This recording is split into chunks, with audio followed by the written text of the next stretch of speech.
Vício. Em verdade, viciados são todos aqueles que se enfraqueceram diante da vida e se refugiaram na dependência de pessoas ou substâncias. Tradição é ato de transmissão oral ou escrita de costumes, lendas ou fatos levados de geração a geração através dos tempos. Quanto mais antigos, mais notáveis e fora do comum eles se tomam. Uma vez atingida tal dimensão, transformam-se em crenças inquestionáveis.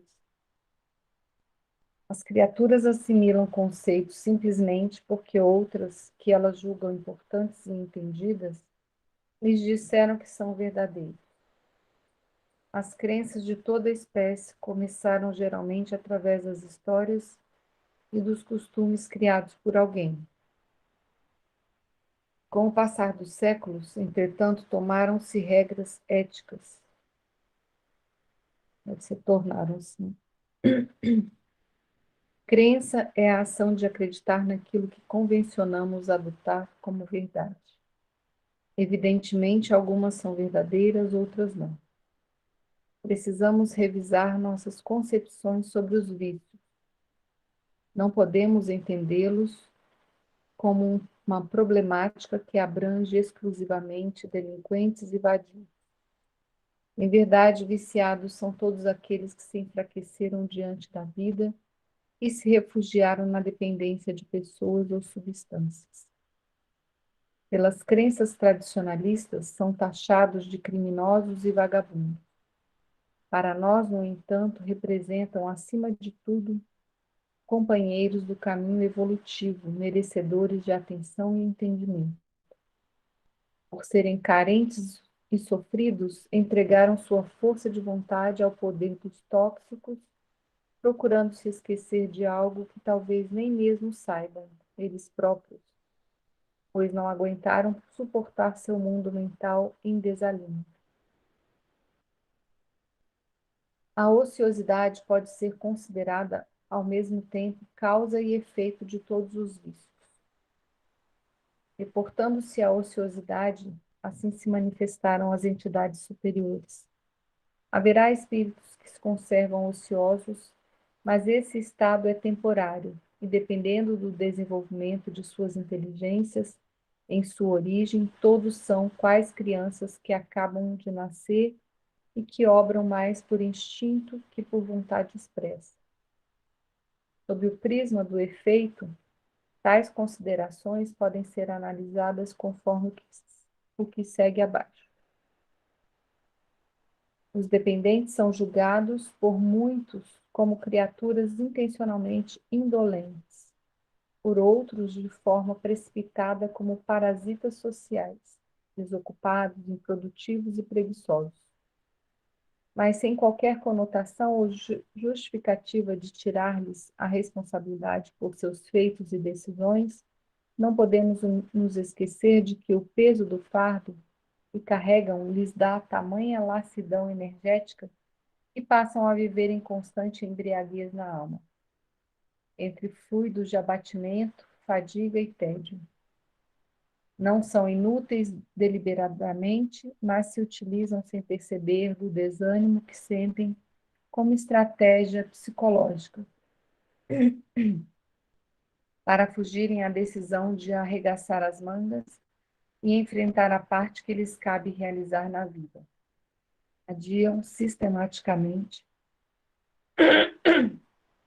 seus compromissos, vivem de uma maneira no presente e dizem que vão viver de outra no futuro. Aqui está um possível raciocínio de que se utilizam. Sei que devo trabalhar para me realizar, mas como desconfio de minha capacidade, temo não fazer direito. Ou mesmo, o que gosto de fazer não será aprovado pelos outros. Por isso digo a mim mesmo e aos outros que o farei no futuro. Agindo assim, não terei que admitir que não vou fazê-lo. Os toxicômanos são criaturas de caráter oscilante, não desenvolveram um senso de autonomia. Vivem envolvidos numa ama fluídica de indecisão e imobilização por consequência da própria reação emocional em desajuste. Protelam as coisas para um dia que talvez nunca chegará. Fixam-se ao consumo cada vez maior de produtos narcóticos, enquanto desenvolvem atitudes emocionais que os levam à subjugação a pessoas e situações. A ociosidade como causa das viciações pode ser estudada da seguinte maneira. As velhas crenças religiosas continuam afirmando que a felicidade dos bem-aventurados consiste na vida contemplativa, o repouso absoluto nos céus, em uma eterna e fastidiosa inutilidade. Asseguram também, em contrapartida, que os infernos são destinados aos espíritos culpados, conduzidos forçosamente a um mundo de expiações eternas, sem meios de reparação. Ficariam condenados a viver eternamente as dores do fogo e o sofrimento não menos cruel da eterna ociosidade. As crenças no poder dos melhores, ou seja, dos aristocratas, fortificaram-se ainda mais no tempo dos patriarcas das sociedades greco-romanas. Expandindo-se essas ideias, fizeram com que os homens formassem unidades produtivas com base no escravismo. As vilas romanas e gregas possuíam dezenas de criados cativos para satisfazer a todas as necessidades dos patrícios, para que vivessem no fastio e na inutilidade. Durante séculos, a escravidão no Brasil foi aceita sem que as classes dominantes questionassem a legitimidade dos cativeiros. Os senhores de engenho se justificavam dizendo que resgatavam os negros do paganismo em que viviam para a conversão cristã, o que lhes facultava a redenção dos pecados e lhes abria as portas da salvação. Na realidade, ocultavam suas verdadeiras intenções, a mão de obra lucrativa que lhes permitia a vida fácil de esbanjamento com seus familiares para manter a aparência social. Aprendemos com as sociedades absolutistas do passado que a ociosidade era uma peça importante na vida. Na corte, as etiquetas, jogos, bailes e saraus eram as atividades mais comuns da nobreza. Assim pensavam os nobres da época de Luís XIV, na França. Somos uma classe que não ganha dinheiro pelo trabalho, mas o temos pela nossa genealogia. Não queremos ser confundidos com os poupadores vulgares, que são a gentinha da burguesia.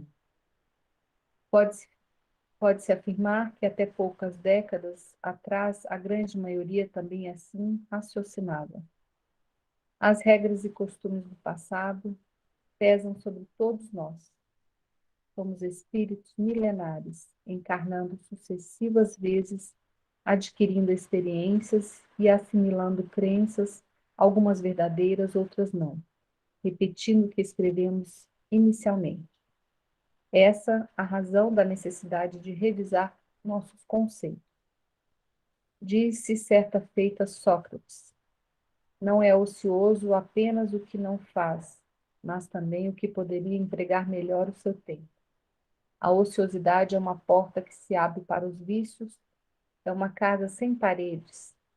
As serpentes podem entrar nela por todos os lados.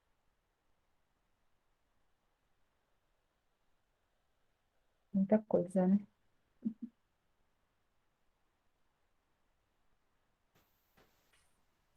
Essa Pode. coisa de vício é complicado, né? Porque aí ele fala de uns vícios mais comuns, né, da sociedade, mas atualmente tem tanto vício, né, que é considerado normal no dia a dia, que nem é considerado vício, né, pelas pessoas, né, mas que tem arrastado um monte de gente a se ligar demasiadamente a isso ou aquilo e esquecer tantas coisas ao redor.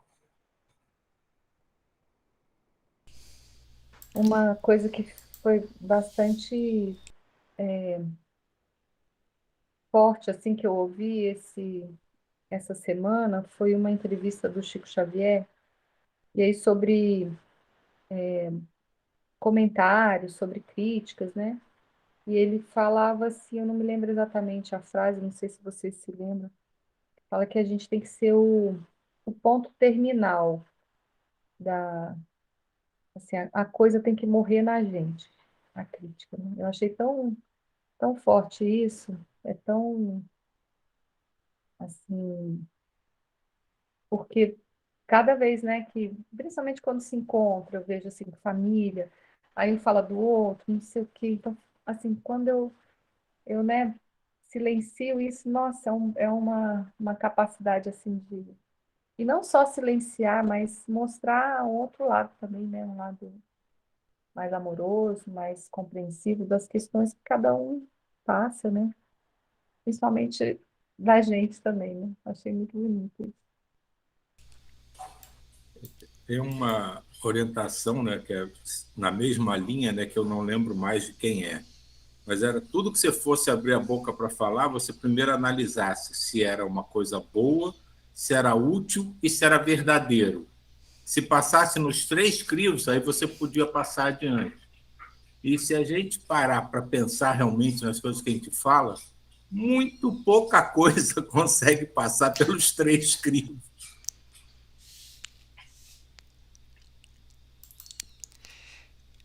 E esse texto eu achei interessante quando ele coloca falando que a gente não pode ver o vício, né, só para aquelas outras pessoas, né, como ele falou, né, os toxicômanos, os vagabundos, né, mas analisar de cada um de nós mesmos. E quando ele fala que a ociosidade é a porta para todos os vícios, eu acho isso muito profundo, né? Muito profundo, porque realmente a gente pode, cada um pode começar a analisar o, né, o que seria, o que nós poderíamos, o que nós estaríamos vivendo na ociosidade. E essa última frase aqui de Sócrates, gente, eu achei ela tão forte, né? Não é ocioso apenas o que nada faz, mas também o que poderia empregar melhor o seu tempo. Então, essa frase ela é muito interessante porque a gente pode ir lá no fundo conosco mesmo e estar refletindo, né? Puxa vida, será que eu estou fazendo tudo o que poderia? Será que a minha vida ela tem sido melhor aproveitada? Claro que a gente não pode entrar naquela neura, né? Mas é um puxãozinho de orelha interessante para a gente refletir. E interessante que essa última frase foi Sócrates e Silvio, esse conto dos três crivos também é de Sócrates.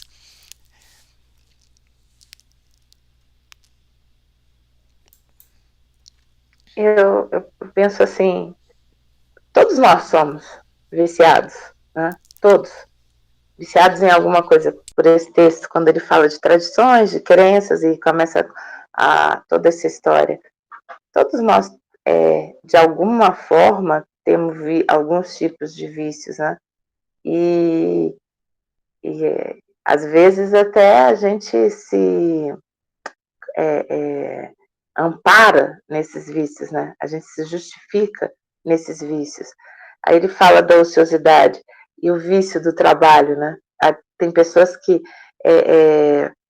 se envolvem tanto em trabalho, para não trabalhar, né? O que está dentro, né? A gente é muito assim forte tudo isso que a gente tem que pensar. Que trabalho é esse? Que ociosidade é essa, né? Porque às vezes a gente acha que está trabalhando, trabalhando, trabalhando e na verdade a gente não está trabalhando o que é importante de verdade, né? E a gente foge do que é para ser trabalhado de verdade através de vícios e eu vejo assim que no fundo todo mundo tem, né? Não sei se é uma condição, talvez por causa da nossa ainda condição, né, situação evolutiva, né? Porque tem esses vícios de toxicológicos, que são os mais fáceis de serem visualizados, de serem criticados, né? Porque as pessoas estão sentindo dores terríveis, né? Para ir em busca disso. Mas tem tantos outros, né? E a gente e essa ociosidade, eu me questiono, é isso que o Ismael falou, é o trabalho de verdade, porque eu vejo muita gente também que não para, sabe? Que sempre está fazendo alguma coisa, que sempre está inventando uma coisa, que sempre tem que fazer mais alguma coisa, que não pode parar, não pode parar. Mas será que ela realmente está trabalhando? Eu me questiono, né?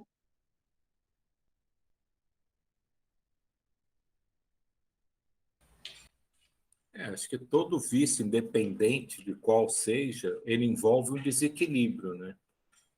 Algum tipo de desequilíbrio. E no caso desse do que trabalha, ele tem um foco que está também desequilibrado.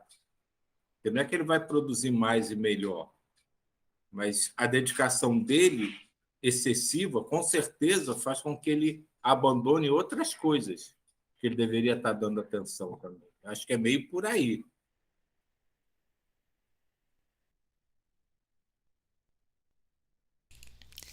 E tem uma parte do texto né, que vocês até também já falaram, que eu achei muito boa, porque primeiro ele nos chama atenção, né, chamando que todos nós somos viciados, para a gente prestar atenção nessa questão da ociosidade, e o outro que ele coloca, né, no começo, quando ele começou a falar nas tradições, eu não estava entendendo o que ele ia ligar com o vício, e aí eu achei muito boa, porque aí ele também trabalha a questão interna, a gente se reconhecer que todos temos vícios, né, e que a raiz é a ociosidade, e a outra questão externa, que é o julgamento.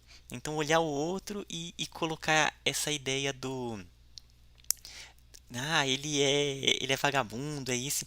E eu gostei muito porque é muito comum agora, né, o que a Neuza e o Silvio que eles colocaram sobre a questão da crítica, porque no é muito comum assim nas nossas conversas a gente ter né, começar a falar de tal pessoa ou tal situação.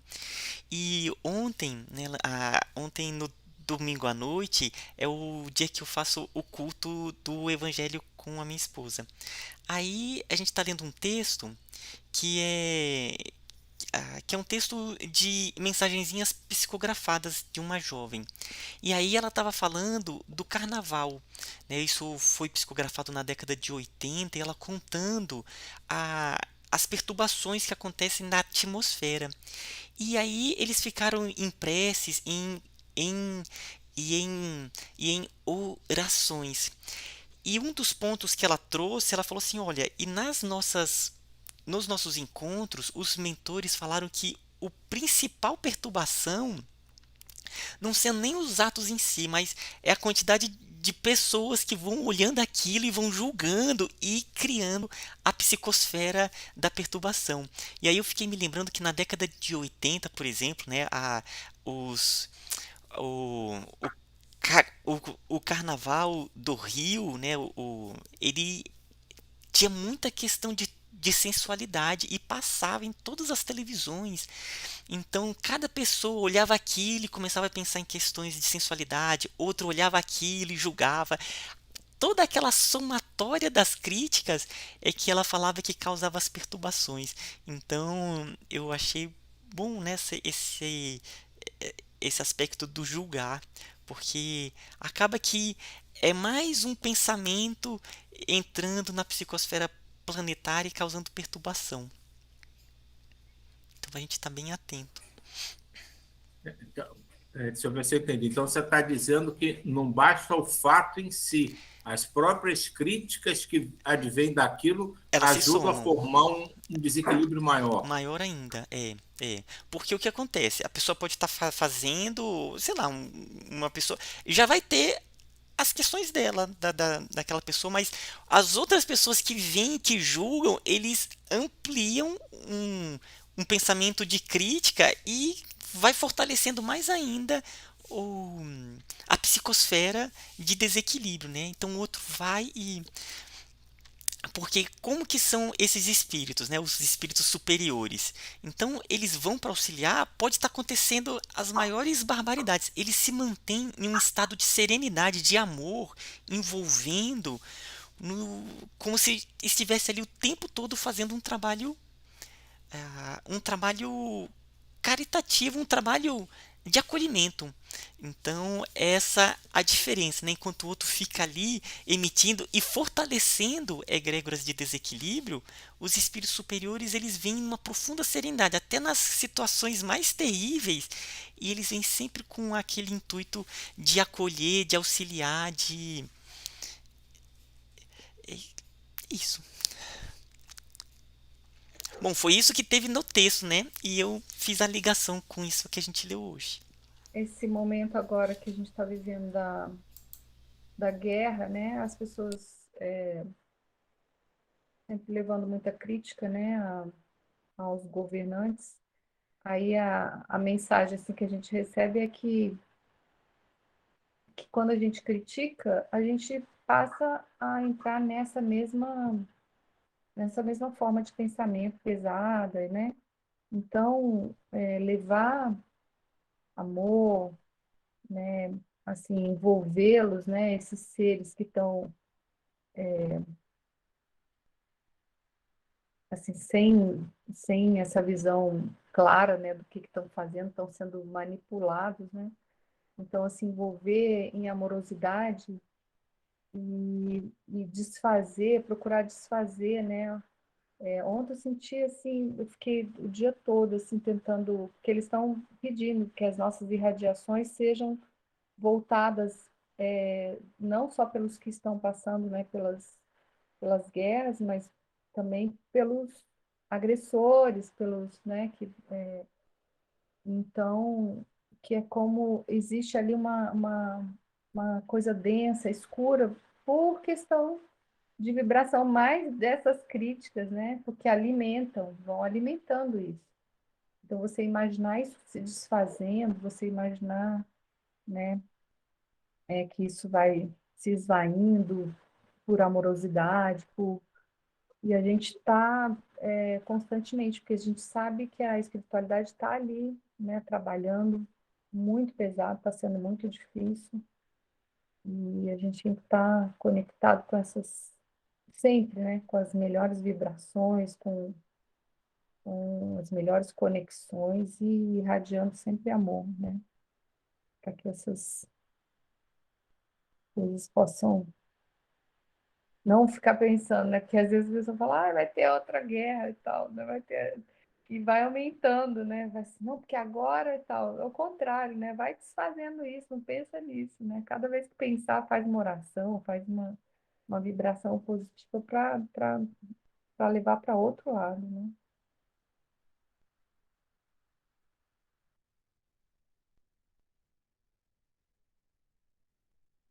Essa questão.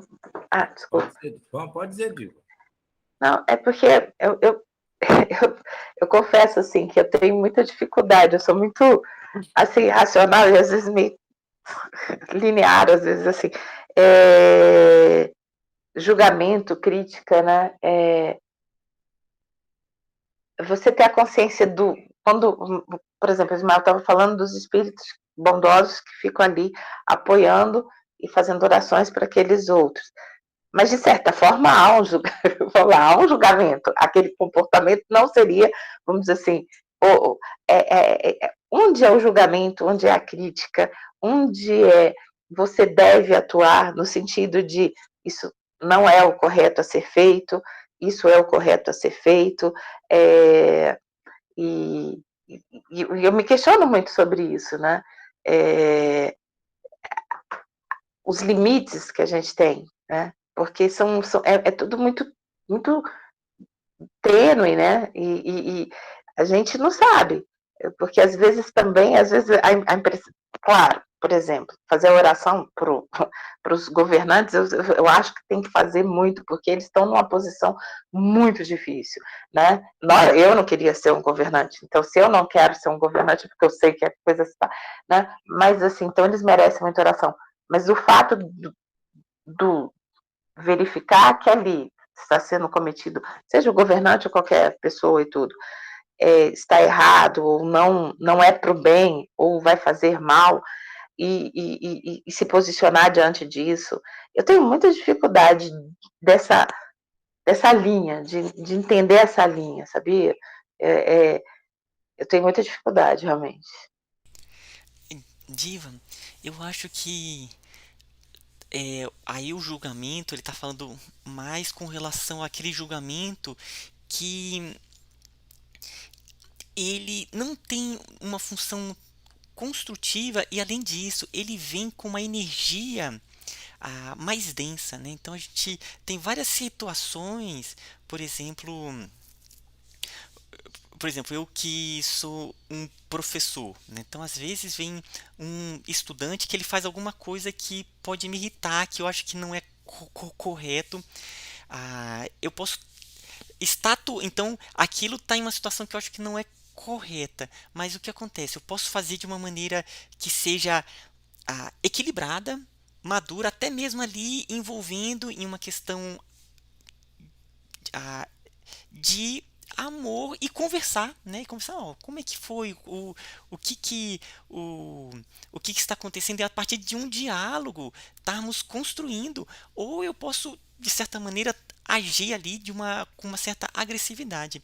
Isso acontece, né, entre pais e filhos. O pai pode estar ensinando e auxiliando o processo todo, mas sem estar emitindo sentimentos que sejam mais densos, ou de raiva, ou mesmo de uma crítica no sentido de que fala assim, você faz sempre coisas erradas. Então eu acho que está muito ligado à energia do trabalho em si, sabe? Eu acho que esse que é o ponto que diferencia um julgamento para o bem, que ele observa a situação que ele vê que não é correta e participa, né? Ele não fica só ali em oração, ele participa para auxiliar aquelas partes entrarem em harmonia com a lei.